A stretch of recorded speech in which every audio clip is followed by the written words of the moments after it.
అందరికీ నమస్కారం. కార్యక్రమం ప్రారంభించే ముందు గురువుగారి పత్రి గారికి ఒక్కసారి మనం ధన్యవాదాలు చెప్పుకుందాం. మనం చాలా రోజుల నుంచి చెప్పుకుంటున్నాం. ఏమిటి అంటే పత్రి గారి ద్వారా మనం తెలుసుకున్నటువంటి జ్ఞానాన్ని మనం తెలుసుకుంటున్నాం. ఆయన లాక్‌డౌన్ టైంలో 100 ఎపిసోడ్‌లు చెప్పారు. వాటిలో సేకరించినటువంటి విషయాలనే నేనిప్పుడు బాగా విశ్లేషణ చేయడం జరుగుతుంది. అందులో ఈరోజు మనం తెలుసుకోబోయే పాయింట్ ఏమిటి అంటే ఆత్మజ్ఞాని ప్రవర్తన ఎలా ఉంటుంది? ఆయన లక్షణాలు ఎలా ఉంటాయి? అన్నదే ఇప్పుడు మనం తెలుసుకుంటున్నాం. కారణం ఏంటి అంటే మనం ఆత్మజ్ఞానం సంపాదించుకునే ప్రయత్నంలో ఉన్నాం.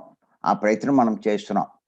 అంచేత ఇయన్నీ తెలుసుకుంటే ఇంకా మనం ఆ స్థాయికి వెళ్ళామా? ఇంకా కిందున్నామా? లేతే ఏ స్థాయిలో ఉన్నాం? కొద్దిగైనా సంపాదించుకున్నామా? ఇయన్నీ అర్థమవుతాయి. అంచేత ఇంకొక పాయింట్ ఏంటంటే చాలా ఇంపార్టెంట్ పాయింట్ ఇది. పత్రి గారు చెప్పిన దాంట్లో. దేనికి ఏడ్చినా అజ్ఞాని. దేనికి ఏడ్చినా అజ్ఞానే. దేనికి ఏడవని వాడే జ్ఞాని.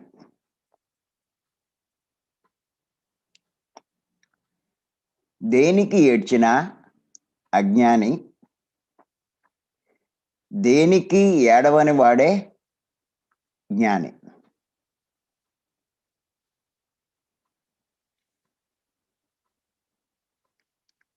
ఇది కూడా మనం గుర్తుపెట్టుకోవాలి. ఎన్నో రకాలు సంసారం విషయంలో, పిల్లల విషయంలో, ఆర్థికంగా, కుటుంబ విషయంలో, వ్యాపార పరంగా, ఇరుగు పొరుగు వారితో లేతే ఎన్నో జరుగుతూ ఉంటాయి. ఎన్నో సంఘటనలు ఇదవుతూ ఉంటాయి. కుటుంబంలో కూడా భార్యాభర్త ఉంటే వాళ్ళిద్దరి విషయంలో. మరి కొన్ని సందర్భాల్లో ఎంతో బాధపడతారు. మరి నిజంగా దుఃఖిస్తారు, ఏడుస్తారు. అలా బాధపడుతున్నాము, ఏడుస్తున్నాము అంటే ఖచ్చితంగా మనం అజ్ఞానంలో ఉన్నట్టే లెక్క. అదే పత్రి గారు చెప్పేది. దేనికి ఏడవని వాడే జ్ఞాని అన్నాడాయన. ఏదైనా కుటుంబంలో సంఘటన జరిగినా, ఓ యాక్సిడెంట్ అయినా, లేకపోతే ఇందాక మేడం చెప్పారు. వాళ్ళ అబ్బాయికి ఏదో చదువు విషయంలో డిప్రెషన్‌లోకి వెళ్ళిపోయాడని. అలా పిల్లవాడు డిప్రెషన్‌లోకి వెళ్ళిపోతే మనము బాధపడుతూ కూర్చుంటే, మనం డిప్రెషన్‌లోకి వెళ్ళిపోయినా, లేతే ఇలాగా ఏదైనా సరే. మరి కొన్ని అనుకున్నయి అవ్వవు. అప్పుడు ఎంతో బాధపడతాం. మనం అనుకున్నయి జరగలేదని. మరి ఉద్యోగం చేసేటప్పుడు మనకు అనుకున్న ట్రాన్స్‌ఫర్ రాదు. అనుకోనిది వస్తూ ఉంటుంది. దానికి ప్రయత్నం చేస్తాం, ఫెయిల్యూర్ అవుతాం. ఎంతో బాధపడిపోతాం. ఏమిటి అంటూ. అలాగా మనం ప్రతి ఒక్కళ్ళం ఏదో పని చేస్తూనే ఉంటాం. ఓ ప్రాజెక్ట్ తీసుకుంటాం. అది ఫెయిల్యూర్ అవుతుంది. ఓ వ్యాపారం మొదలెడతాం. అది సక్సెస్ అవ్వదు. ఏడుస్తాం. ఏంటి ఇలాగైపోయింది నా పరిస్థితి అని. లేతే ఆరోగ్యపరంగా ఇబ్బంది కలగచ్చు. ఎప్పుడూ బాగుండే పరిస్థితి మారి చాలా ఇబ్బందులు రావచ్చు. అలాగా అందరితో సరైన రిలేషన్ లేకపోవచ్చు. అలా కూడా చాలామంది బాధపడేవాళ్ళు ఉన్నారు. ఇరుగు పొరుగు వారితో కానీ, తన రిలేషన్‌లో కానీ తనని పట్టించుకోకపోవచ్చు, చిన్నతనంగా చూడొచ్చు, లేకపోతే అవమానిస్తూ ఉండొచ్చు, అందరూ విమర్శిస్తూ ఉండొచ్చు, అర్థం చేసుకోకపోవచ్చు, బాధపడుతూ ఉంటారు. ఇలాగ మనం చూస్తే ఎన్నో రకాలు జీవితంలో. ఒక్కొక్కడికి ఒక్కో రకం. కొంతమందికి ఆ పిల్లల ప్రవర్తన చాలా బాధ కలిగిస్తూ ఉంటుంది. వాళ్ళనంత నేను ప్రేమించాను, వాళ్ళ కోసం నేను త్యాగం చేశాను. ఇన్ని చేస్తే వాళ్ళు నన్ను పట్టించుకోవట్లేదు. నన్ను లెక్క చేయట్లేదు. నన్ను చాలా నిర్లక్ష్యం చేస్తున్నారు. నా మాటకు విలువివ్వట్లేదు. ఇలా తయారయ్యేరేటి. ఇలాగా బాధపడేవాళ్ళు. బాధపడుతున్నామంటే ఏడుస్తున్నట్టే లెక్క. అలాగే మనం అనుకున్నట్టు ఆ పిల్లలు తయారు కాకపోవచ్చు. మనం ఒక రకంగా ఊహిస్తాం. వాళ్ళు ఇంకో రకంగా జరగచ్చు. అలా మన పిల్లలకి ఏదో మంచి సంబంధం చేద్దామని మనం అనుకోవచ్చు. మీ అమ్మాయికి కానీ, మీ అబ్బాయికి కానీ. కానీ మన ప్రమేయం లేకుండా వాళ్ళంతట వాళ్ళు ఏ లవ్ మ్యారేజే చేసుకుంటారు. ఇంకా చూడండి వీళ్ళు. జీవితం వేస్ట్ అన్నట్టుగా అనుకుంటారు. ఇన్ని సంవత్సరాల నుంచి పెంచితే నన్ను లెక్క చేయక ఇప్పుడు ఎవడో కొత్తోడొస్తే వాడితోటి వెళ్ళిపోయిందంటారు.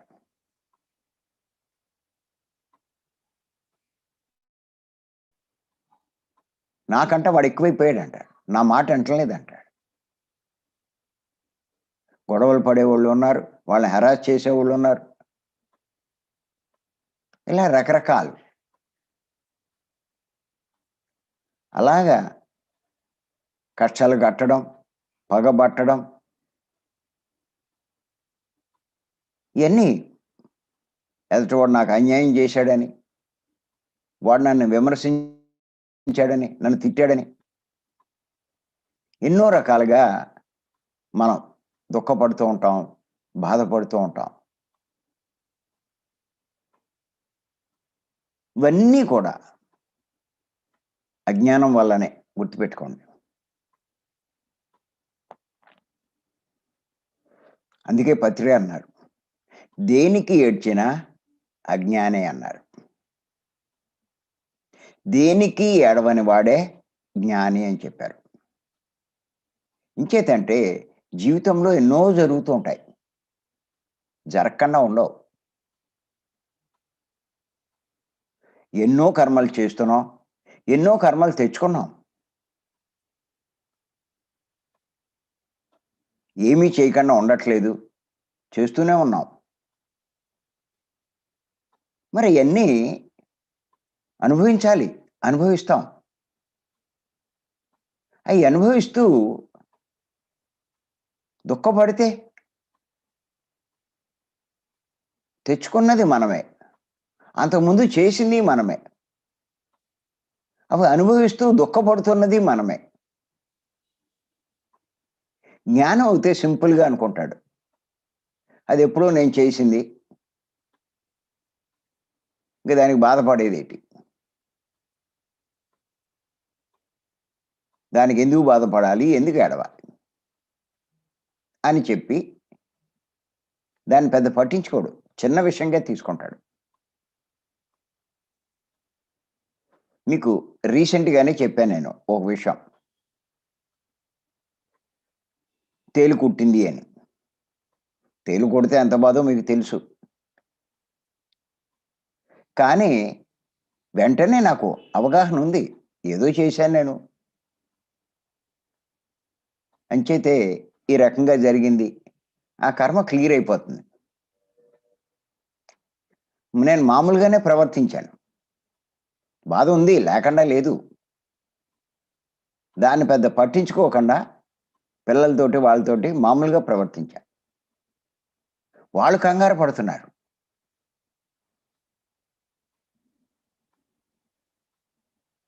అది చెయ్యి, ఇది చెయ్యి అది అంటారు. అంటే కొద్దిపాటి జ్ఞానం మనకుంటే ఈ అవగాహన ఉంటుంది. మనకి కలిగే సంఘటనలు కానీ, కష్టం కానీ, దుఃఖం కానీ, ఇవన్నీ ఇంతకుముందు మనం చేసిన దాని వల్ల వచ్చినవే. అటువంటి అనుభవాలన్నీ కోరుకునే వచ్చాం. ఏమండి పైలోకాల్లో మనం జన్మ తీసుకునే ముందు కొన్ని కర్మలు ఎంచుకుని వస్తాం. అక్కడ కౌన్సిలింగ్‌లు జరుగుతాయి. ఆ కౌన్సిలింగుల్లో వాళ్ళు మనకి చాయిస్ ఇస్తారు. ఏం చేస్తారంటే జన్మ తీసుకునే ముందు మనల్ని ఆకాశిక్ రికార్డ్స్ రూమ్‌లో పంపుతారు. ఆ రూమ్‌లోకెళ్ళి మనం ఇంతకుముందు జన్మల్లో చేసిన కర్మలన్నీ చూసుకుంటాం. ఏ ఏ జరిగినియి, ఏమేమి జరిగినియి, ఏయి మన ఖాతాలో ఉన్నవి అన్నీ చూసుకుంటాం. ఎవడి కాళ్ళు తీశామో, ఎవడి అన్యాయం చేశామో, ఎవడిని మోసగించామో, ఎవడి డబ్బు దోచుకున్నామో, ఎవడిని హింసించామో, ఎవడిని బాధించామో, ఎవడిని అవమానించామో, ఇలాగన్నీ చూస్తాం. ఒక 300 జన్మలు తీసుకునుంటే 300 జన్మల తాలూకు అక్కడ అందులో ఉన్నటువంటి మన పేరు మీద మన ఖాతాలో ఉన్నటువంటి కర్మలన్నీ చూపించబడతాయి. సినిమా చూపించినట్టు. అన్నీ చూసుకుంటాం. చూసుకున్నాక మరి నువ్వు ఆ కర్మలు చేశావు, ఆ తప్పులు చేశావు, ఆళ్ళని బాధించావు, వాళ్ళని నష్టపెట్టావు, వీళ్ళని అవమానించావు, వాళ్ళని కొట్టావు, నువ్వు భర్తగా భార్యని వేధించావు, భార్యగా భర్తని చాలా ఇబ్బంది పెట్టావు. మరి అలా ఎందుకు చేశావు? అంత అవగాహన లేదండి అని చెప్పి అక్కడ డిస్కషన్ పడతాడు. నువ్వు అలాంటి పని ఇంక చేయకూడదు అంటే, నువ్వు అలాంటి అనుభవం పొందాలి. ఏదైతే నువ్వు చేశావో, ఆ అనుభవం నువ్వు పొందితే మళ్ళా ఆ పని నువ్వు చెయ్యవు. ఒకడు కాలు తీశావు. కాలు లేని జీవితం నీకొస్తే నీకు మళ్ళా అలాంటి పని నువ్వు చెయ్యవు. అందవికారంగా ఉన్న వాళ్ళని చూసి హేళన చేశావు. నువ్వు అందవికారంగా పుడితే అందరూ నిన్ను హేళన చేస్తే ఆ బాధేంటో నీకు అర్థమవుతుంది. అంచేత అలాంటి జన్మ నువ్వు ఆ కర్మ నువ్వు ఎంచుకుని అలాంటి జన్మ నువ్వు తీసుకోవాలి.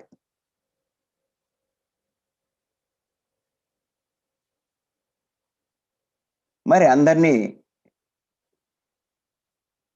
హేళన చేశావు. 10 మందిలో నువ్వు గొప్పవాడనుకుంటూ, నీకే తెలివితేటలున్నాయనుకుంటూ, ఎవరైతే 10 మందిలో అమాయకుడో వాడిని పట్టుకుని ఏడిపిస్తూ మీరంతా నవ్వుకున్నారు. మీరు సరదాగా నవ్వుకున్నారు. నువ్వు చాలా గొప్పగా ఫీలయ్యావు. నేను అందరినీ నవ్విస్తున్నానని. అందరినీ నవ్విస్తున్నావు సరే. వాడిని బాధిస్తున్నావుగా. వాడి బాధ నువ్వు అర్థం చేసుకోలేదుగా. వాడు అమాయకుడు. అందరికంటే శక్తి తక్కువ ఉన్నవాడు. ఏమి చేయలేడు. ఎదురు తిరగలేడు. పారిపోలేడు. వెళ్ళలేడు. అలా చాలామంది మనం చూస్తే ఇళ్లలో కానీ, ప్రయాణంలో కానీ, ఇంకో చోట కానీ స్త్రీలైనా, తక్కువ వాళ్ళైనా, ఎవరినైనా సరే హేళన చేస్తూ ఉంటారు. వీళ్ళంతా ఎంజాయ్ చేస్తారు. వాళ్ళంతట వాళ్ళు మదన పడుతూ ఉంటారు. వీళ్ళంతా నన్ను ఎలా బాధిస్తున్నారని. నీ వల్ల వాడు ఎంత బాధపడ్డాడో అంత బాధ నువ్వు అనుభవిస్తే గాని వాడి బాధ నీకు అర్థం కాదు. అంచేత అలాంటి జన్మ ఒకటి తీసుకో.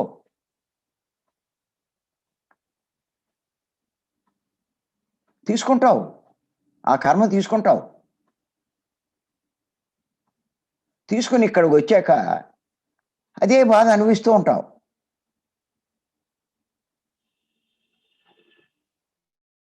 అనుభవిస్తూ నా పరిస్థితి ఎలా అయిపోయిందని బాధపడుతూ ఉంటాం. ఇది అజ్ఞానికి తెలీదు. నాకు కష్టాలొచ్చినాయి అనుకుంటాడు గానీ, అదే ఆత్మజ్ఞానికి తెలుస్తది.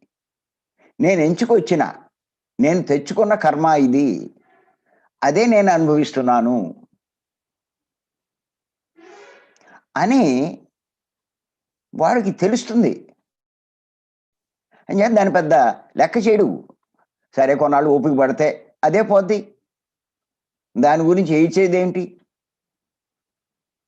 కర్మలు క్లియర్ చేసుకోవడానికే నేను ఎంచుకొనొచ్చాను. దానికి బాధపడేదేంటి? నేను చేసిన దాంట్లో నేనెంచుకున్నవే, నేను నిర్ణయించుకున్నవే, నేను అనుభవిస్తూ ఉంటే దానికి ఏడవడం ఏంటి?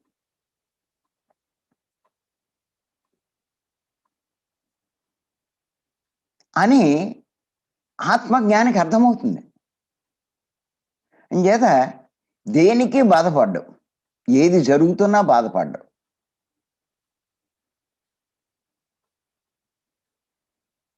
కుటుంబంలో కూడా నా పిల్లలు, నా పిల్లలు అంటారు. ఆత్మజ్ఞానికి తెలుసు. వాళ్ళు ఆత్మలే అని. వాళ్ళయ్యో కర్మలు ఎంచుకుని వస్తారు. దానికి తగ్గట్టు ఆళ్ళకి కూడా దుఃఖం కలగచ్చు. మా అబ్బాయికంతా బాధలే అంటాడు. మీ అబ్బాయి బాధలంటే వాడు చేసుకొచ్చిందే తెచ్చుకున్నాడాడు. అయి అనుభవిస్తున్నాడు. దానికి నువ్వు బాధపడేదేంటి?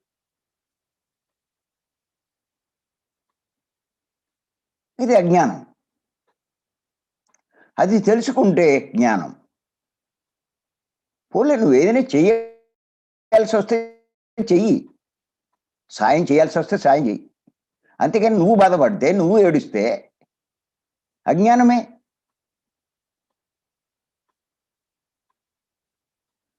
ఇలా చూస్తే ఎన్నో విషయాలు జీవితంలో, సంసారంలో ఒకటా రెండా చెప్పుకుంటే అడుగడుగునా, అడుగడుగునా. ఇంకా కొంతమంది నా బతుకంతా దుఃఖమే అంటారు. ఎప్పుడూ ఏడుపే. అంటే ఎంత అజ్ఞానంలో కూరుకుపోయారో దాన్ని బట్టి అర్థం చేసుకోండి. ఇప్పుడు అదే చేస్తున్నారంతా. వచ్చిన కష్టాల్లోంచి ఎలా బయటపడాలి? ఏం చేస్తే బయటపడతాం? ఎవరిని పట్టుకోవాలి?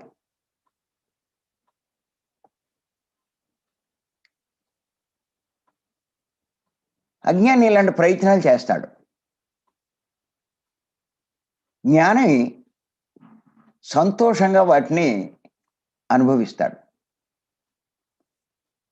నేను చేసిన అప్పు తీరిపోతుంది. ఇంతకుముందు చేశాను. తీరుస్తానని ఒప్పుకున్నాను ఈ జన్మలో. అంచేత అప్పు తీరిపోతుంది. దానికి ఏడ్చేదేటి?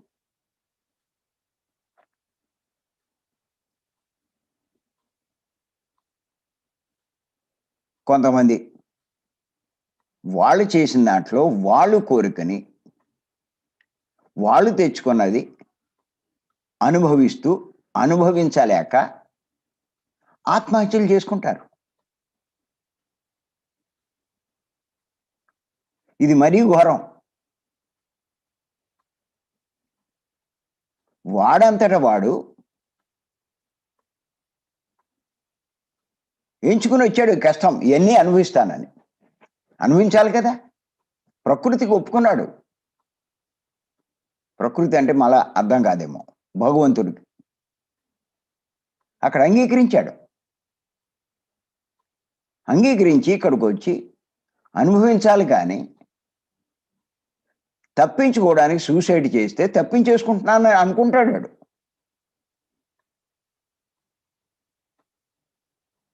ఇంకేమీ లేదు. ఉంటేనే కదా నాకు ఆ బాధలు. ఆ అప్పుల బాధలు. ఆ జీవిత కష్టాలు, ఆ రోగాలు, ఆ నష్టాలు, ఆ కుటుంబంలో ఇన్ని అవమానాలు. బతికుంటేనేగా. చచ్చిపోతే ఏమి లేదు కదా అని అనుకుంటాడు అజ్ఞాని. ఇంచేత సూసైడ్ చేసుకుంటాడు. ఇంక తప్పించేసుకున్నానని అనుకుంటాడు. అందరూ అలాగే అనుకుంటారు. కానీ పైకెళ్ళాక తెలుస్తుంది. పిచ్చెదవా! ఏంటి నువ్వు చేసిన పని? నువ్వెందుకు ఒప్పుకొనొచ్చావు? నువ్విలా చేసిన దానికి ఇంకా కాస్త పెనాల్టీ పడతది నీకు. నువ్వేం తప్పించుకోవడానికి లేదు. మళ్ళా అలాంటి జన్మే నీకొస్తుంది. ఏ భర్త బాధలు భరించలేక ఆత్మహత్య చేసుకున్నావో అలాంటి భర్తే లభిస్తాడు. ఇంతకన్నా దారుణమైనోడు లభిస్తాడు. ఏ ఆర్థిక ఇబ్బందుల వల్ల నువ్వు చేసుకున్నావో అలాంటి ఆర్థిక ఇబ్బందుల్లోనే పుడతావు. చూస్తున్నాం రైతు ఆత్మహత్యలంటూ, ఈ ఆత్మహత్యలు, ఆ ఆత్మహత్యలంటూ.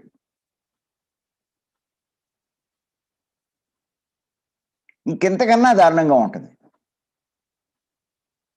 పెనం మించి పొయ్యిలో పడినట్టు అవుతుంది. అందుకే పత్రి గారు ఎటువంటి పరిస్థితిలో ఆత్మహత్య చేసుకోకూడదు అంటాడు.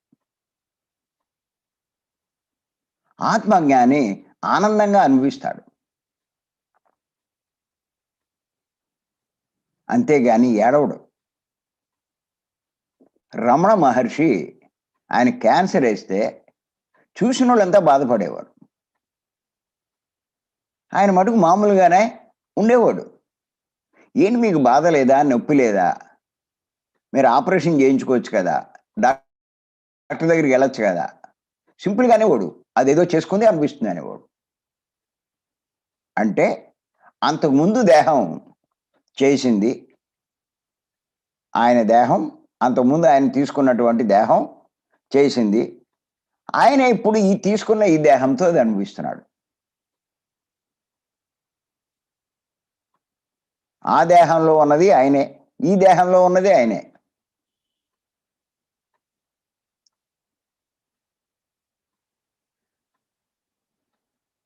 అంచేత అది క్లియర్ అయిపోతుంది. కావాలి అంటే ఆయన శక్తితో దాన్ని వాయిదా వేసుకోవచ్చు. ఆత్మజ్ఞానులు వాయిదా వేయరు, క్లియర్ చేసుకుంటారు.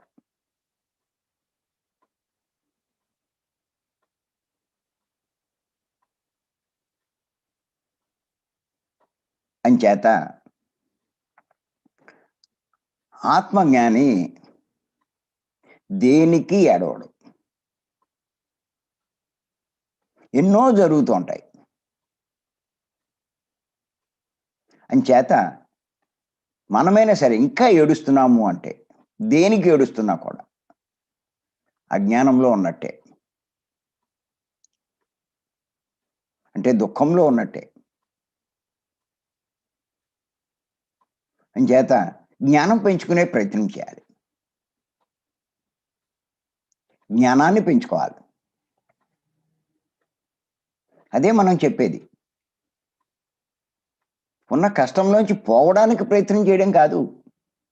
ఏం పోవడానికి ప్రయత్నం చేస్తావు? ఒకటి పోతే ఇంకో రెండోది రాదా? అక్కడితో ఆఖరా? ఎన్ని తెచ్చుకున్నావో, ఎన్ని చేశావో.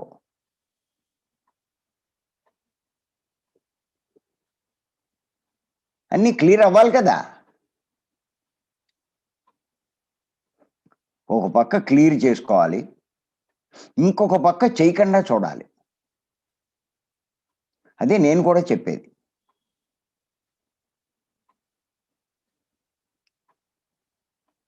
కష్టాల నుంచి బయటపడడం కాదు, కష్టాలు రాకుండా చేసుకునే ప్రయత్నం చేయండి అంటాను నేను.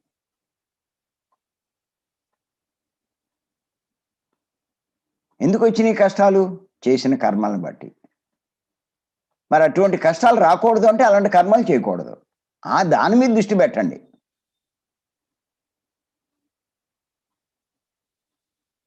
ఎవరో వచ్చి మనకేదో చేస్తారని అనుకుంటారు అందరూ. ఇప్పుడు మన గైడ్ మెడిటేషన్లు అనేది ఆ యాస్ట్రల్ లోకాల నుంచి ఎవరో వస్తారు, మాస్టర్స్ వస్తారు, నక్షత్ర లోకాల నుంచి ఎవరో వస్తారు, మీకు సాయం చేస్తారు. మీరు ధ్యానం చేస్తే వాళ్ళు వచ్చి మీకు ఇచ్చేస్తారు. మనం కళ్ళు మూసి కూర్చుంటే వాళ్ళు ఎందుకు చేయాలి అసలు?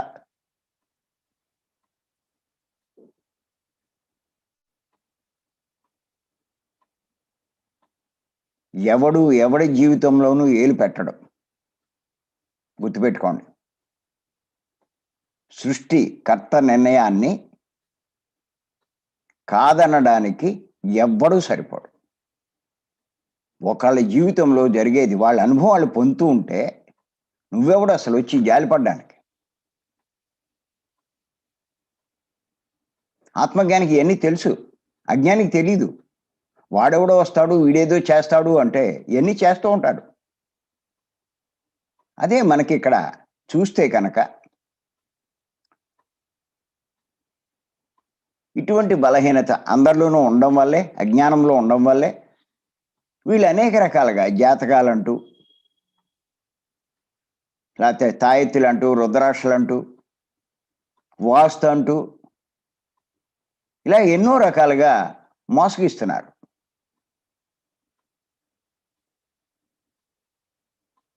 ఎవరి బాధలు, ఎవరి కష్టాలు వాళ్ళు అనుభవించాల్సిందే. ఎవరు తెచ్చుకున్న కర్మలు వాళ్ళు అనుభవించాల్సిందే. ఎవ్వడు ఏం చేయలేడు. నువ్వు ఏదైనా చేద్దామనుకుంటే నువ్వెంతో నష్టపోవాలి. ఆ లాభం మాట దేవుడెరుగు. నువ్వు నష్టపోవాలి. మన సొసైటీలోనే స్టార్టింగ్‌లో ఒక స్టేట్ బ్యాంక్ మేనేజర్ చేశాడు ఆయన. ఆయన పేరు ఏదో ఉంది, అంత గుర్తు రావట్లేదు నాకు. ఆయన వచ్చిన మాస్టర్స్ అంతా 40 రోజులు క్లాసులు పెట్టించి 40 రోజులు హైదరాబాద్‌లో ఎవరో ఒక మాస్టర్‌ని పిలిపించడం, అక్కడికి తీసుకెళ్ళడం, వాళ్ళు పికప్ చేసి ఆ మాస్టర్‌ని తీసుకెళ్ళి క్లాస్ చెప్పించడం, క్లాస్ అయిపోయాక వాళ్ళని మళ్ళా దిగపెట్టడం. ఈ పని చేసేవాడు ఆయన. ఇలాగా సాధన చేసేవాడు, ఇవన్నీ చేసేవాడు. ఆయన భార్యకి కొన్నాళ్ళకి క్యాన్సర్ వచ్చింది. చాలా బాధపడ్డాడు. చాలా ఇష్టం భార్య అంటే.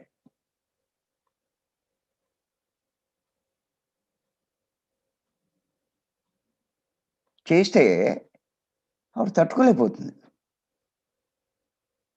ఈయనేం చేశాడంటే, ఇగో చెప్తూ ఉంటారుగా మనోళ్ళు.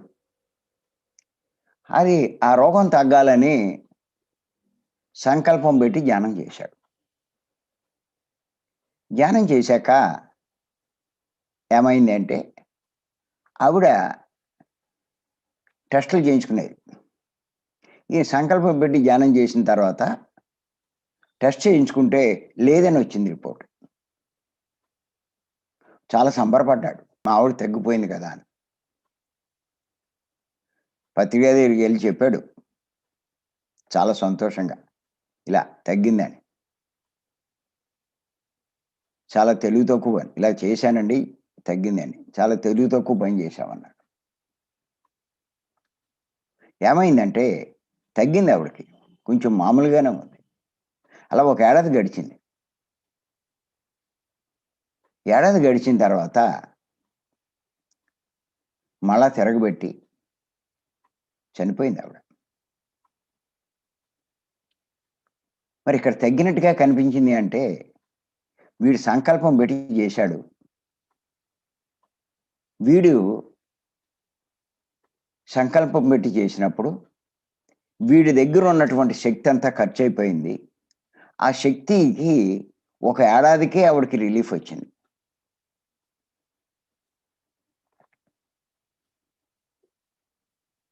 ఈయన దగ్గర ఉన్న శక్తి మొత్తం ఖర్చు పెడితే ఒక ఏడాది ఆవిడ జబ్బులోంచి బయటపడింది. పూర్తిగా బయటపడలా. వీడి శక్తి ఎంత ఉంది? ఇప్పుడు శక్తి లేనివాడైపోయాడు. తర్వాత వీడి కర్మలు బయటపడ్డాయి. నడవలేని స్థితి వచ్చేసింది. విపరీతమైన బాధ. శక్తి ఏమీ లేదు, ఇంకేం తట్టుకుంటాడు? వీడు నరకం అనిపించాడు. ఆవిడ పోయింది, వీడు నరకం అని. అందుకే తిడతారు పత్రిక. ఒకడు గురించి నువ్వు సంకల్పాలు పెట్టి నీ శక్తి అంతా ఖర్చు పెట్టుకుంటే నీకంటా తెలివితో కూడా ఎవడూ లేడని చెప్పి తిడతారు.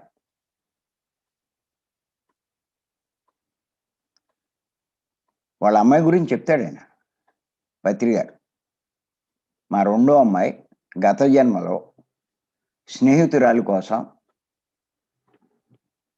శక్తినంతా ఖర్చు పెట్టి ఆవిడ నయం చేస్తే, ఈవిడేమో మామూలు మనిషి అయిపోయింది. ఇంత శక్తి ఉన్నా ఆవిడ నయమయ్యి మళ్ళా తప్పులు చేయడం మొదలెట్టింది.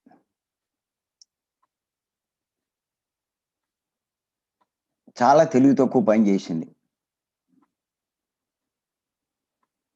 లేకపోతే ఇంకా గొప్ప స్థితికి వెళ్ళాల్సింది. అంతా కోల్పోయింది ఆవిడ ఆ తెలివి తక్కువతనంతో. మళ్ళా ఇప్పుడు ఈ రకంగా జన్మ తీసుకుందని చెప్పారు ఆయన. అంచేత మన కోసం కానీ ఒకళ్ళ కోసం కానీ మన శక్తిని ఖర్చు పెట్టుకోకూడదు. విలువైన శక్తి యొక్క విలువ తెలిస్తే మీరు ఎలాంటి పనులు చేయరు. మీరు కొంత సహిస్తే, కొంత భరిస్తే పోతుంది కదా, దానికి శక్తి ఎందుకు ఖర్చు పెట్టాలి? రామకృష్ణ పరమహంస అని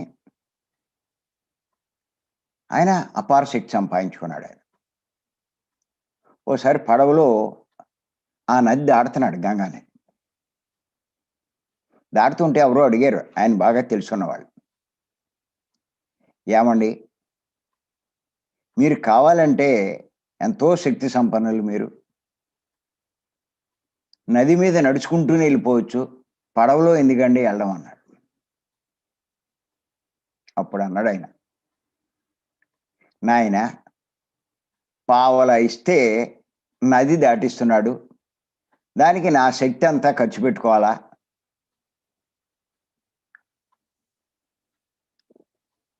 పావులా ఇచ్చేదానికి నది దాటుతూ ఉంటే శక్తి ఎందుకు ఖర్చు పెట్టుకోవడం అని చెప్పి అన్నాడు ఆయన. అంటే గుర్తుపెట్టుకోండి, ప్రదర్శిస్తున్నా మనకున్న శక్తులు కానీ ఏమైనా సరే చెప్తున్నా మన శక్తి కోల్పోతూ ఉంటాం. కొంతమంది గొప్పలకి చెప్పుకుంటూ ఉంటారు, వాడు చెప్పాడు అంటే కోల్పోతాడు. అందుకే శక్తి ఉన్న వాళ్ళు చెప్పుకోరు, గొప్పల కోసం ప్రదర్శించరు.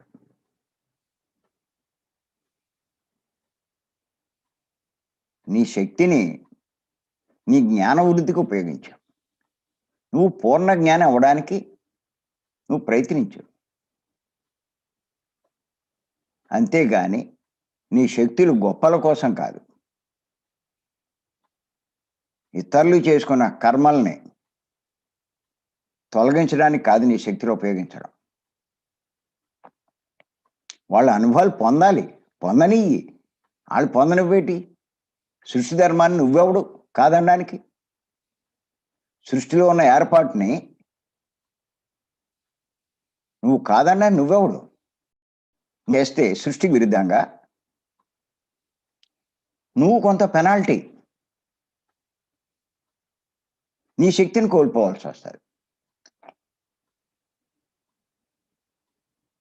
అంచేత బాగా గుర్తుపెట్టుకోండి, ఇవన్నీ కూడా ఈ సంకల్పాలు పెట్టడం, ఇటువంటి జ్ఞానాలు ఇవన్నీ అవసరం లేదండి. మీకు నష్టమే కానీ దీనివల్ల ఏమీ ఉపయోగం లేదు. ఇంకోటి కూడా చెప్తున్నాను నేను, ఇలాంటి పనులు చేసి మీరు శక్తిని కోల్పోతే, మామూలు మనిషి అవుతే మళ్ళా తప్పులు చేస్తారండి, మళ్ళా పాపాలు చేస్తారు, మళ్ళా పనికిరాని పనులు చేస్తారు, మళ్ళా అధర్మంగా వ్యవహరిస్తారు, మళ్ళా కర్మలు పెంచుకుంటారు.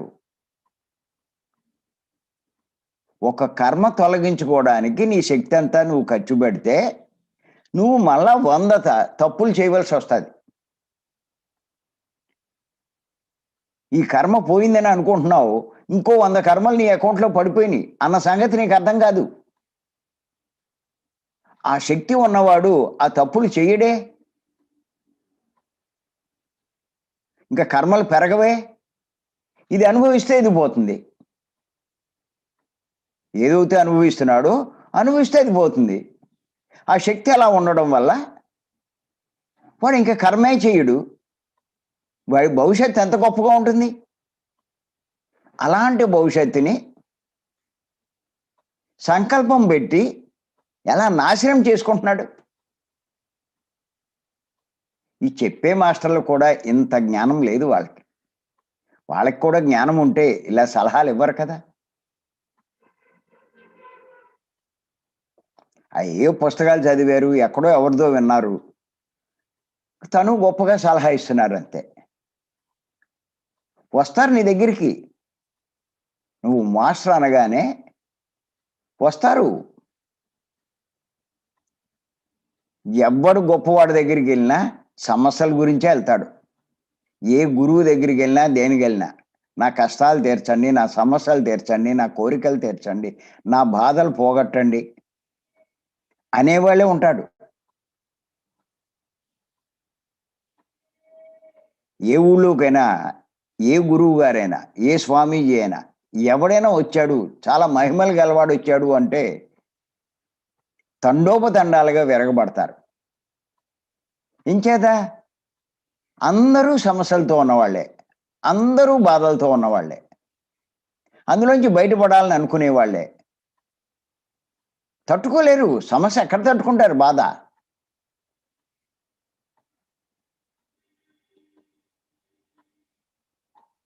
అందుకే గొప్పల కోసం చూసేవాడు నీకు అది చేస్తాను ఇది చేస్తానంటూ వాళ్ళని దోచుకుంటాడు, తన శక్తులు పోగొట్టుకుంటాడు. కానీ జ్ఞానం ఉన్నటువంటి గురువు అసలు తనకు శక్తి ఉన్నట్టుగా కూడా చెప్పడు, ప్రదర్శించడు. అందుకే పత్రి గారు మీరు గమనిస్తే మీకు తెలుస్తుంది, పత్రి గారు ఏదైనా చేయగలరు, ఏదైనా చేయగలరు. వీళ్ళందరి చిన్న చిన్న గురువులందరికంటే చాలా గొప్ప స్థితిలో ఉన్నాడు ఆయన. వీళ్ళందరూ చేయలేని పనులన్నీ చేయగలడు, కానీ ఏమీ లేదంటాడు. నేను మీలాంటి వాడిని అంటాడు. ఏదో నేను పుస్తకాలు చదివి జ్ఞానం సంపాదించుకున్నాను అంటాడు. ఏమీ కాదు. అంతులేని శక్తి ఉంది, ఏదైనా చేయగలడు ఆయన. ఒక్కొక్కసారి ఆయన చేసే పనులను బట్టి మన వాళ్ళు మాస్టర్స్ గ్రహించి ఈయన కూడా చాలా శక్తులు ఉన్నాయని గ్రహించినప్పుడు అప్పుడు మళ్ళీ ఏం చేస్తాడంటే ఏదో పిచ్చి పని చేస్తాడు. ఏ ఆడవాళ్ళ మీద చెయ్యడం, లేకపోతే ఏమనో కొట్టడం, లేకపోతే ఏమనో తిట్టడం, ఇలా ఏదో చేస్తాడు. చేస్తూ ఉంటే ఈయనేం గురువు, ఆడవాళ్ళ మీద చేయేస్తున్నాడు, ఎంతసేపు ఆడవాళ్ళతో ఉంటాడు, ఏం గురువా అని మళ్ళా మామూలు మనిషిగా భావిస్తారంత. అందరూ ఆ భావనలోనూ ఉండాలి. ఆయన మామూలు వాడే కానీ పారమైన షిరిడి బాబా, సత్యసాయి బాబాలా రకరకాల మహత్యాలు కలిగిన వాడు అని ఎప్పుడు ఎవ్వరికి అనిపించడు. ఉన్నా కూడా అంత జ్ఞానం ఆయన దగ్గర ఉంది కాబట్టి చేత ఈయన సరే ఉన్నవాడు ఉందని చెప్పుకోడు. చెప్పుకున్నాడంటే లేదని ఖచ్చితంగా తెలుసుకోండి. వాళ్ళని అనుసరించి మోసపోయి నష్టపోతే ఎవడు ఏం చేయలేడు. చాలామంది అడుగుతూ ఉంటారు, మరి ఇవన్నీ చెప్పచ్చు కదండి పత్రి గారు, వాళ్ళు ఇలాంటివి చేయకూడదని, మరి ఎందుకు చెప్పరండి అంటారు.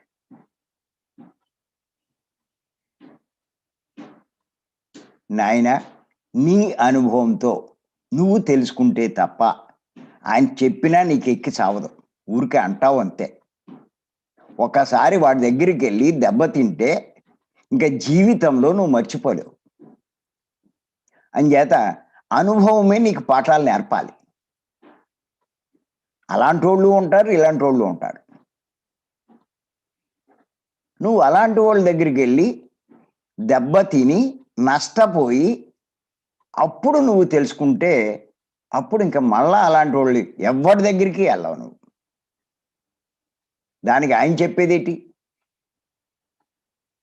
ఆయన చెప్పేవన్నీ వినేస్తున్నారా? శ్వాస మీద ధ్యాస అని క్లియర్‌గా చెప్తే, నువ్వు గైడింగ్ మెడిటేషన్‌లో మాట మీద ధ్యాస నువ్వు పెడుతూ ఉంటే ఇంకేంటి చెప్పాలి? ధ్యానం అంటే శ్వాస మీద ధ్యాస. అన్ని చోట్ల రాయిస్తున్నారు. అన్ని చోట్ల పెడుతున్నారు. పెద్ద పెద్ద హెడ్డింగ్‌లు పెట్టి పెడుతున్నారు. ఇంకా అర్థం కాలేదా? ఇంక చెప్తే మటుకు నీకేం అర్థమవుతుంది? పత్రి గారు చెప్పొచ్చు కదా అంటావు. వాళ్ళందరినీ ఎందుకు ఎలవ్ చేస్తున్నారంటావు? సమాజంలో అన్ని రకాల వాళ్ళు ఉంటారు. ప్రతి సంస్థలోనూ ఉంటారు. ముందు ఇది నువ్వు తెలుసుకో.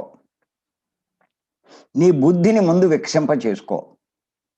ఆలోచించే శక్తి నీలో ఉండాలి. నీలో వివేకం ఉండాలి. అప్పుడు ఇవన్నీ నువ్వు తెలుసుకోగలవు.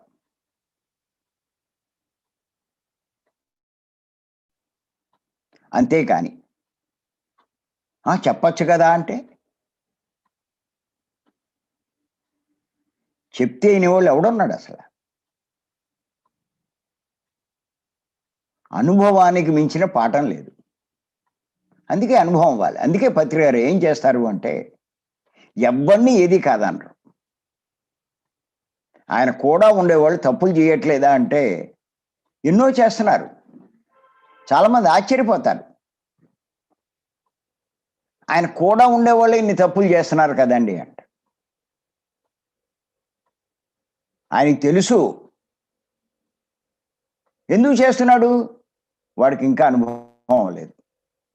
సరే, కొన్ని చేశాక దెబ్బలు తింటాడు. అనుభవం అవుతుంది. అప్పుడే పరివర్తన చెందుతాడు. దానికి చెప్పేదేంటి? చెప్తే మటుకు ఆడు వింటాడా? మారతాడా? అని చేత వాళ్ళ చేత ఈయనకి కావాల్సిన పనులు ఈయన చేయించుకుంటాడు అంతే. ఆడు ఏమి ఎడితే ఈయనకి అనవసరం.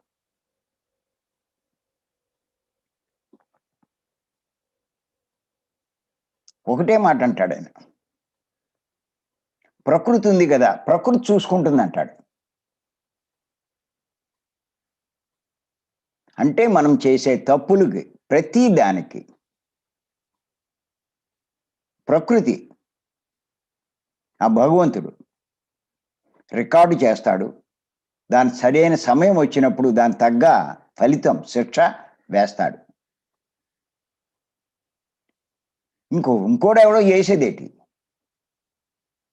ఆడు తప్పు చేశాడండి, మనం ఏదో యాక్షన్ తీసుకోకపోతే ఎలాగండి అంటారు. తప్పు చేశాడు అంటే ఖచ్చితంగా పైన రికార్డ్ అయిపోయింది ఆడికి. ఇంకా నువ్వేసేదేటి? నువ్వు వేద్దామని ఇంకోటేదో నువ్వు చేస్తే నీ పేరు మళ్ళీ నీ అకౌంట్లో ఇంకోటి పడిపోద్ది.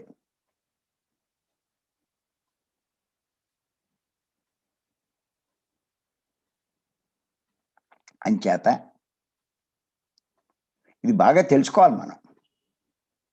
అసమస్య కాదు.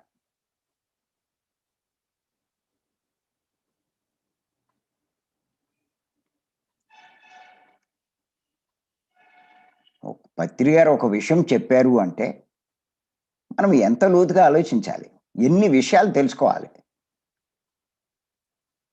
ఊరికే ఒక మాట వినేసి ఏదో మనం పత్రి గారిని వినేసాము అంటే అలాగా.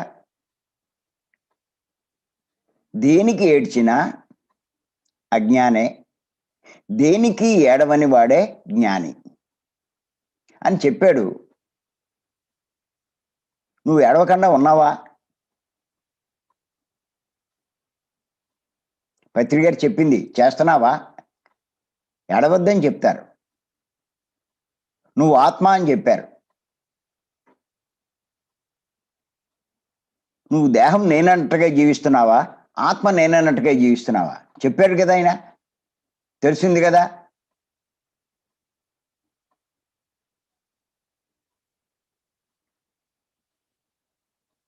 మరి ఆయన చెప్పింది చేసేస్తున్నావా?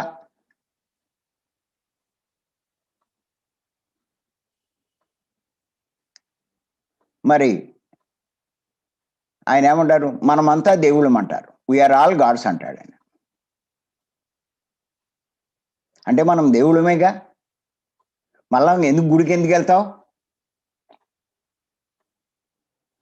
ఇంట్లో పూజలు ఎందుకు చేస్తావు?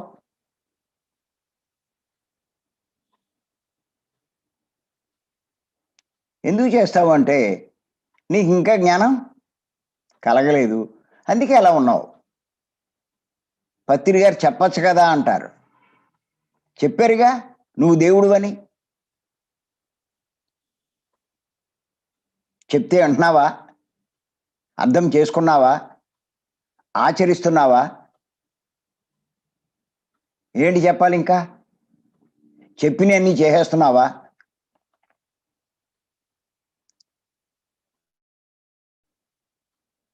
ఆయన ఎన్ని పుస్తకాలు రాశారు? అన్నిట్లోనూ క్లియర్గా అన్నీ ఇచ్చారు.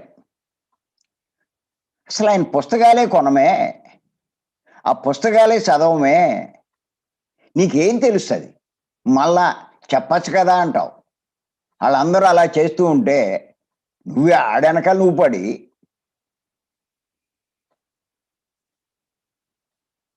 పత్రి గారు చెప్పచ్చు కదా.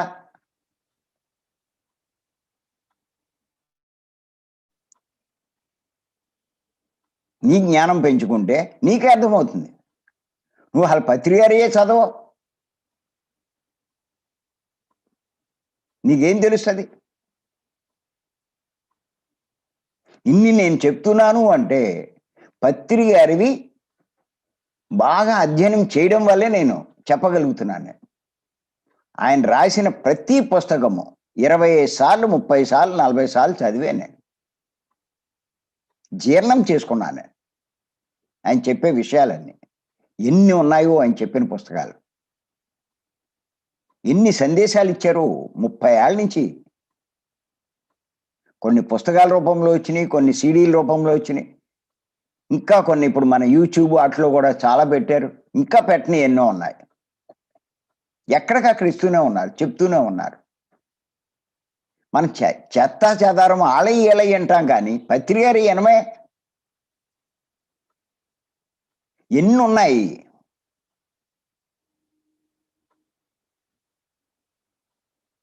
ఇంతే తెలుస్తుంది. ఏదో ఒకటి వినేస్తే సరిపోతుందా?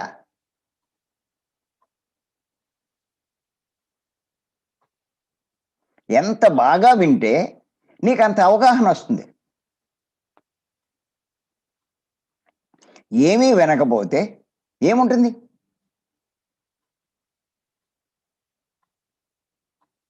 ఇప్పుడు పత్రి గారు చెప్పినటువంటి ఈ జ్ఞాన సందేశాలు ఇంచుమించు నా లెక్క అవుతే ఒక 50 60 ఎపిసోడ్లు అవుతాయి. ఇంకా ఎక్కువ అవుతాయేమో కూడా. ఆయన చెప్పినటువంటి సందేశాల యొక్క సారాన్ని, అర్థాన్ని లోతుల్లో విశ్లేషించాలని నాకు అనిపించింది. అయ్యే మొదలెట్టాను. ఇప్పటిదాకా వాళ్ళు వేళే చెప్పాను. ఎందుకు మనకు ప్రత్యక్షంగా ఈయనే ఉంటే ఈయన చెప్పినే ముందు మనం విశ్లేషించుకోవచ్చుగా.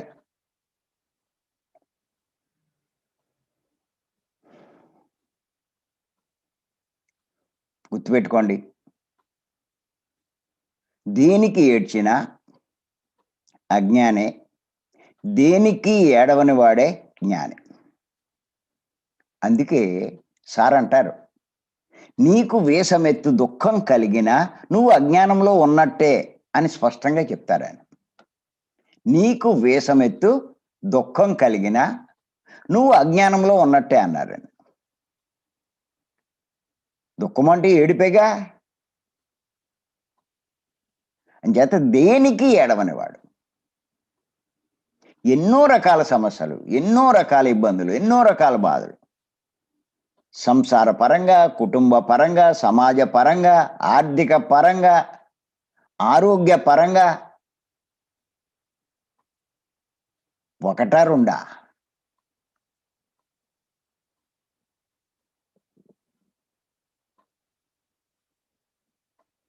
ఏమీ జరగకుండా ఉండదండి. ఎప్పుడూ హాయిగా ఉండాలి అని అందరూ అనుకుంటారు. నువ్వు ఏ కర్మలు తెచ్చుకోకపోతే హాయిగానే ఉంటావు. నువ్వు ఏ కర్మలు చేయకుండా ఉంటే హాయిగానే ఉంటావు. నువ్వు ఎన్నో తెచ్చుకొని ఎన్నో చేసేస్తూ రోజు ఏమి ఉండకూడదంటే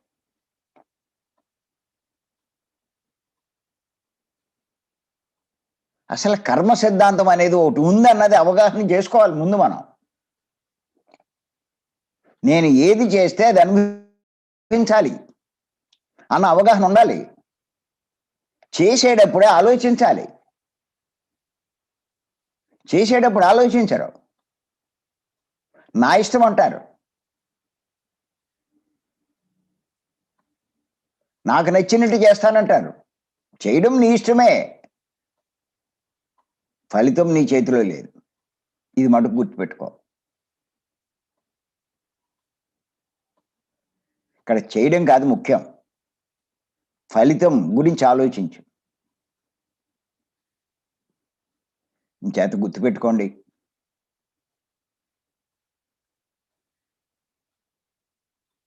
ఏది జరుగుతున్నా, ఏ కష్టం వచ్చినా, నష్టం వచ్చినా, బాధ వచ్చినా, దుఃఖం వచ్చినా, ఆ అనుభవం పొందడం కోసం మనంతట మనం ఎంచుకుని వచ్చాం. అటువంటి కర్మల్ని ఎంచుకొచ్చాం. అందుకే అనుభవిస్తున్నాం.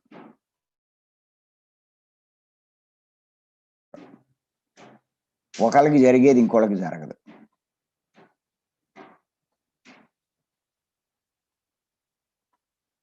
వాళ్ళకున్న కష్టాలు వీళ్ళకుండవు, వీళ్ళకున్న కష్టాలు వీళ్ళకుండవు. కొంతమందికి భర్త బాగుంటే కొంతమందికి భార్య బాగోదు. కొంతమందికి వీళ్ళిద్దరూ బాగుంటే పిల్లలు బాగోరు.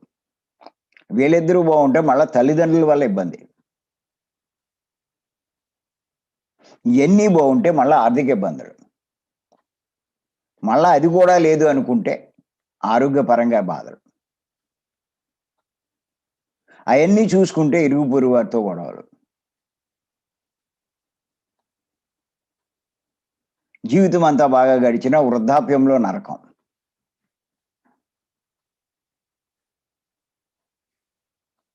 ఇలాగా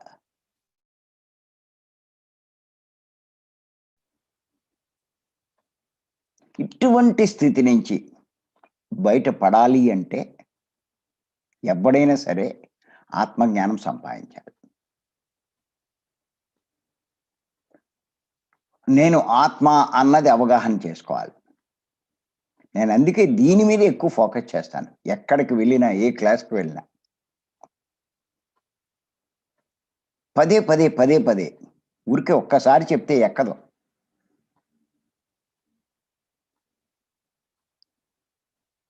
ఆ బోధే చేస్తూ ఉంటారు. అది చేసుకోనంత కాలం ఏం లాభం లేదు. ఇంకెన్ని మీరు తెలుసుకున్నా ఎన్ని లాభాలైనా ఏంటి ఉపయోగం ఏంటి? ముందు నువ్వు జ్ఞానం పొందు. ఆత్మ నువ్వని తెలుసుకో. ఆ ఆత్మ గురించి ఎంత ఎక్కువ తెలుసుకుంటే నువ్వు అంత ఆత్మజ్ఞానివి.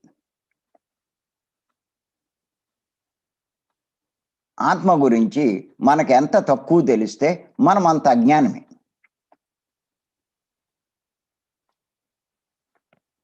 ఎక్కడి నుంచి వచ్చావు? ఎలా వచ్చావు? ఎందుకు వచ్చావు? దేనికొచ్చావు? ఎన్ని తెలుసుకోవాలి. వచ్చి చేయవలసింది ఏంటి? పొందవలసింది ఏంటి? నేర్చుకోవాల్సింది ఏంటి? అనుభవం పొందవలసింది ఏంటి? కష్టాలన్నీ అనుభవాలేనండి.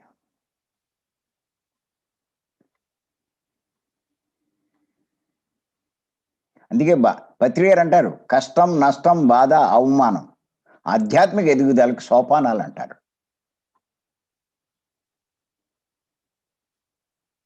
వాటి గురించి ఆడవలసిన పనేమీ లేదంటారు. ఆత్మైన నువ్వు ఆధ్యాత్మిక ఎదుగుదలంటే ఆత్మైన నువ్వు ఎదగాలి అంటే ఎన్ని ఉండాలి. ఉంటాయి. కారణం మనమే ఎంచుకొస్తాం. ఇక్కడ దేహం అనుకుంటున్నాం. కానీ అక్కడ దేహం లేదుగా, ఆత్మేగా మనం. అక్కడ ఎంతసేపు ఆత్మ ఆత్మ అనే ఆలోచిస్తాం. ఇక్కడ ఎంతసేపు వచ్చాక దేహం దేహం దేహం అని ఆలోచిస్తాం. దేహ ఆలోచన తప్ప ఇంకో ఆలోచన ఉండదు. అక్కడ ఆత్మ ఆలోచన తప్ప ఇంకోటి ఉండదు. ఆత్మ ఎదుగుదల, ఆత్మ ఉన్నతి, ఆత్మ గొప్పతనం, వాటి గురించి ఆలోచించే నిర్ణయాలు తీసుకుంటాం. అవి ఎదగాలి అంటే ఇక్కడ జ్ఞానం పెరగాలి. జ్ఞానం పెరగాలి అంటే ఎన్నో అనుభవాలు పొందాలి. ఎన్నో అనుభవాలు పొందాలి అంటే ఆ కర్మలు తెచ్చుకోవాలి అని చెప్పి అవి తీసుకుంటాం. వచ్చాక ఎన్ని తెలుసు మర్చిపోతాం. వచ్చి కూడా అవి తెలుసుకోగలిగిన వాడు గొప్పవాడు. భూమి మీద దేహంతో ఉండి ఆత్మ గురించి ఆలోచించగలిగిన వాడు చాలా గొప్పవాడండి. ఆత్మ నేనని అర్థం చేసుకుని ఆత్మ గురించి ఆలోచించగలిగిన వాడు చాలా చాలా గొప్పవాడు.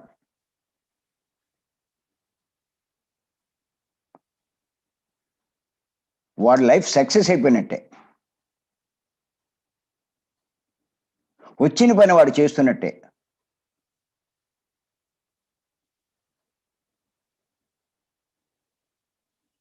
భూమి మీదకి వచ్చి దేహం గురించి ఆలోచించడం పెద్ద గొప్ప ఏం కాదు. భూమి మీదకి వచ్చి ఆత్మ నేనని తెలుసుకోవడం, ఆత్మ గురించి ఆలోచించడం, ఆత్మ జ్ఞానాన్ని పెంచుకోవడం చాలా చాలా గొప్ప విషయం. కనిపించిన దాని గురించి చెప్పేదే జ్ఞానం అండి.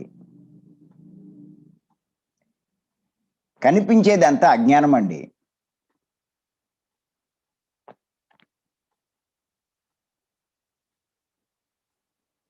చేత ఇవన్నీ మీకు అర్థం కావాలంటే ఖచ్చితంగా పత్రి గారు చెప్తున్నటువంటి 4 మనం చేయాలి. శ్వాస మీద ధ్యాస, ధ్యానము. మళ్ళీ నేను ధ్యానం అంటే గైడింగ్ మెడిటేషన్లోకి వెళ్ళిపోతారు పిచ్చోళ్ళు. శ్వాస మీద ధ్యానము, సాత్వికమైన శాకారం తీసుకుంటూ. 2 పత్రి గారి పుస్తకాలు. స్వాధ్యాయము అంటే పత్రి గారి పుస్తకాలు, లేకపోతే నేను రాసిన పుస్తకాలు. 3 ఇలాంటి ఆత్మజ్ఞానాన్ని బోధించే వారి సందేశాలు, వాళ్ళ సాంగత్యం చేయాలి. భీమవరం క్లాసులు, ఇలాంటి క్లాసులన్నీ అటెండ్ అవ్వాలి. ఎవరైనా సరే చెప్తున్నాను నేను. మీకు దగ్గరలో ఏదైనా క్లాస్ ఉన్నప్పుడు వెళ్ళొచ్చు, కానీ దానికి భీమవరానికి చాలా ఎఫెక్ట్ ఉంటుంది. ఖచ్చితంగా భీమవరం ఒకసారి రావాల్సిందే. రేపు ఏప్రిల్ 1, 2, 3 మనకు జరుగుతాయి. 4వది ఏంటంటే ఇటువంటి ఈ మార్గంలో మనం చేసే సేవ. ఈ 4 మీరు చేస్తూ ఉంటే ఎందుకు ఎదగదండి? మీరు పుస్తకాలు చదువుతూ ఉంటే విషయాలు తెలుస్తాయి. సాంగత్యం చేస్తూ ఉంటే సీనియర్ మాస్టర్స్ వాళ్ళతో మనం సాంగత్యం చేస్తే అర్థమవుతాయి. మనం సాధన చేస్తే, ధ్యానం చేస్తే అనుభవంలోకి వస్తుంది. సేవ చేస్తే జ్ఞానం మరింత వృద్ధి చెందుతుంది. అయ్యే చెప్పారు పత్రి గారు. ఆత్మైన మనకి కావలసిన 4 చెప్పారు. ఈ 4 తప్ప ఇంకన్నీ అనవసరం. మేము అన్నీ వదిలేసి మేము ఇద్దరం ఈ 4 పట్టుకున్నాం.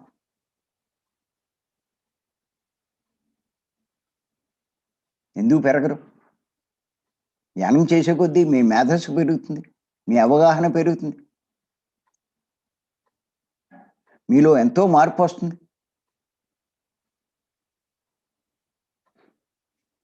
చదివే కొద్దీ తెలుస్తాయి, వినే కొద్దీ బాగా అర్థమవుతుంది. చూడండి మరి, ఈ ఒక్క విషయం గురించి ఎంత చెప్పుకున్నాం? ఇంకా ఎంతైనా చెప్పచ్చు. చేత పత్రి గారు చెప్పే విషయాలు ఊరికే సింపుల్ కాదు. చేత గుర్తెట్టుకోండి. దేనికి ఏడవని వాడే జ్ఞాని. దేనికి ఏడ్చినా అజ్ఞానే.